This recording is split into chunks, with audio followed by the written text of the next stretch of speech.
కనిపించే ప్రత్యక్ష దైవం సూర్య భగవానుని జయంతిని పురస్కరించుకొని అంటే రథసప్తమి అంటారు.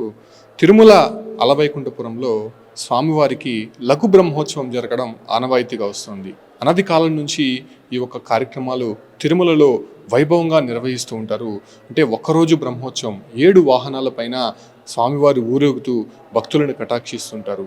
ఆ ఒక్క వాహనాలపైన ఊరేగుతూ ఉన్నప్పుడు భక్తులు వీక్షించడానికి అనేక మంది కూడా తిరుమలకి వస్తూ ఉంటారు. అసలు రథసప్తమి అంటే ఏంది, తిరుమలలో జరిగేటువంటి లఘు బ్రహ్మోత్సవానికి విశిష్టత ఏంటో తెలుసుకునే ప్రయత్నం చేద్దాం. అంతపాటు శ్రీవారి ఆలయ ప్రధాన అర్చకులు శ్రీకృష్ణ దీక్షితులు ఉన్నారు. స్వామి నమస్తే.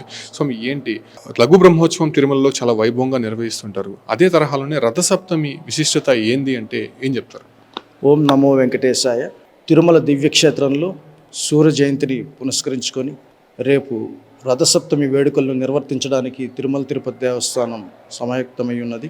ఇందులో భాగంగా రేపు అనగా 16/2/2024 శుక్రవారం రోజున శ్రీవారి నిత్యకట్ల కైంకర్యాల్లో సమయంలో చిన్నపాటి మార్పులు చేయడం జరిగింది.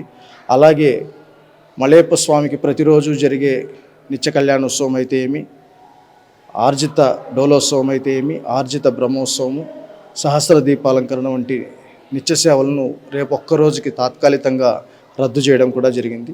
మూలవర్లకు జరిగే నిత్యకట్ల కైంకర్యాల్లో భాగంగా ముందుగా 12:05 శ్రీవారికి సుప్రభాత సేవతో కైంకర్యాలు మొదలవుతాయి. శుక్రవారం కనుక రేపు స్వామివారికి అభిషేక సేవ ఉంటుంది.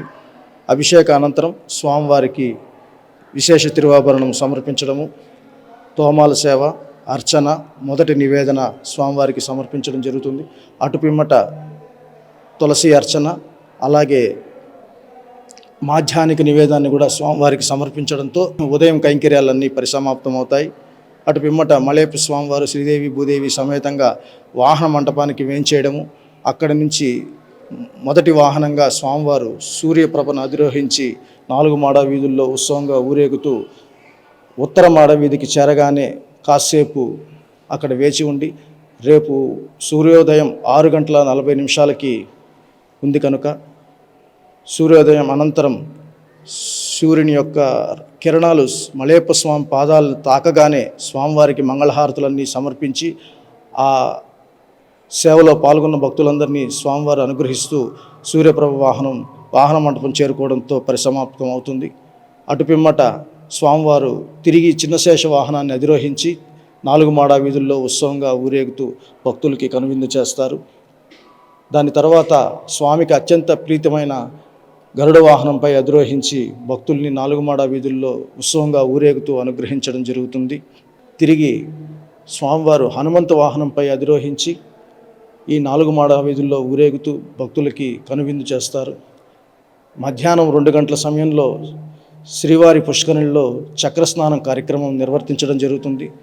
దాని తర్వాత తిరిగి స్వామివారి వాహన మండపం నుంచి కల్పవృక్ష వాహనంపై అధిరోహించి భక్తులను అనుగ్రహించడం, అటు పిమ్మట సర్వభూపాల వాహనుడిలో ఈ రాజ్యాన్ని పరిపాలించే రాజుగా భక్తులందరినీ అనుగ్రహించడం జరుగుతుంది.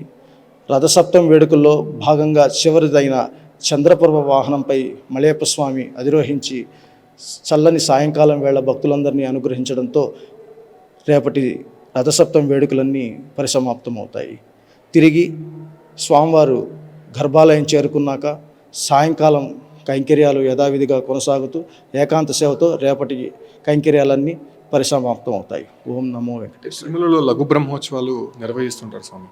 ఈ సమయంలో స్వామివారిని దర్శించుకుంటే ఎటువంటి ఫలితాలు లభిస్తాయి? ముఖ్యంగా సూర్యప్రభ వాహనాన్ని వీక్షించడానికి రేపు అనేక మంది భక్తులు కూడా వస్తుంటారు. ఎటువంటి పుణ్యఫలం లభిస్తుందంట? మనకి కళ్ళకి కనపడే ప్రత్యక్ష దైవాలు సూర్యచంద్రులు. ప్రత్యేకించి సూర్య భగవానుడు సర్వకాల సర్వసాక్షి అని మనం చెప్పుకుంటూ ఉంటాము. అంతటి సూర్య భగవానుడే రేపు స్వామివారి దర్శనానికై వచ్చి ఆయన కిరణాలతో స్వామివారిని తాకి ధన్యుడవుతాడు.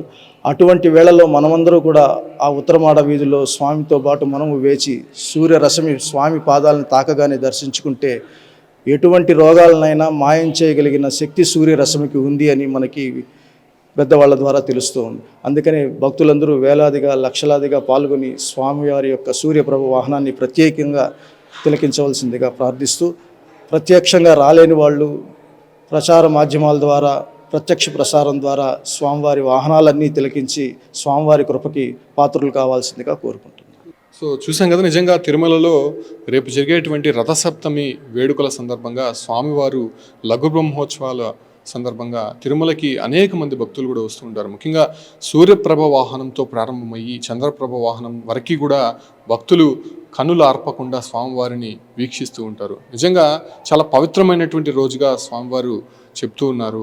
నిజంగా సూర్యప్రభ వాహనాన్ని వీక్షిస్తే స్వామివారు నేరుగా వెంకటేశ్వర స్వామి దర్శనానికి వచ్చినటువంటి సమయం కాబట్టి ఆ సమయంలో కూడా ఆ ఒక్క వాహనాన్ని వీక్షిస్తే నిజంగా వాళ్ళ కుటుంబంలో సుఖ సంతోషాలు ఉంటాయని చెప్పి కూడా భక్తులు విశ్వసిస్తుంటారు. ఈ క్రమంలోనే రథసప్తమి వేడుకల సందర్భంగా తిరుమల మొత్తం కూడా దేదీప్యమానంగా ఇప్పటికే విరాజిల్లుతున్నటువంటి పరిస్థితులు అయితే కనిపిస్తున్నాయి.